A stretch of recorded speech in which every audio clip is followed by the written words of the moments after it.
சப்வேல கிடைக்கும் சாண்ட்விட்ச். நான் போனேன் காலேஜ். ரொம்ப கேவலமா இருக்குல்ல. சரி அப்படியே விட்டுருங்க. இந்த கூடயே நான் பத்திரமா கொண்டு போணுங்க. ஏன்னா போன தடவையே காத்துல பறக்க விட்டேன். இந்த பில்டிங்ல தான் என் கிளாஸ் நடக்க போகுது. கிளாஸ நல்லா அட்டெண்ட் பண்ணிட்டு, என் ஃப்ரெண்ட்ஸுக்கும் பாய் சொல்லிட்டு, பஸ் ஏறி வீட்டுக்கு கிளம்பிட்டேங்க.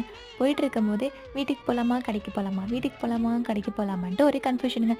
சரி பஸ்லேருந்து கீழ இறங்கணும்னா, கடைக்கே போலான்னு டிசைட் பண்ணிட்டு, கடைக்கு போயிட்டேன்.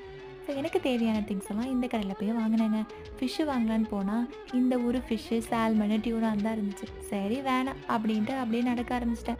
இந்த பக்கத்த பார்த்தோனே பசிக்க ஆரம்பிச்சிருச்சு. நான் முக்கியமா வாங்க வந்ததே பிரெட் தாங்க. பிரேக்ஃபாஸ்ட்டுக்கு பிரெட் முக்கியம் பிகிலுன்னு இவங்கள தூக்கி உள்ள போட்டாச்சு. அதுக்கப்புறமா முக்கியமான ஒரு ஆள பார்க்க போயிட்டேன். எப்ப நான் அந்த கடைக்கு வந்தாலுமே இவர பார்க்காம நான் போனதே கிடையாது. ரொம்ப கியூட்டா இருக்கார்ல. அதுக்கப்புறம் பில்ல போட்டு பொடிநடையா நடந்து வீட்டுக்கு போயிட்டேன். இன்னைக்கு எனக்கு பார்ட் டைம் ஒர்க்கும் கிடையாது. ஸோ ஜாலி தான். வாங்கிட்டு வந்த திங்ஸ் எல்லாத்தையும் அடுக்கி வச்சுட்டு, முக்கியமா இவர தூக்கி ஃப்ரீசர்ல வச்சுட்டு, நல்லா சில்லுன்னு இருக்கிற கிளைமேட்ல ஜில்லுன்னு ஐஸ்கிரீம் சாப்பிட போறேன். இன்னொரு மினி வ்ளாக்ல பார்க்குறேன். பாய்.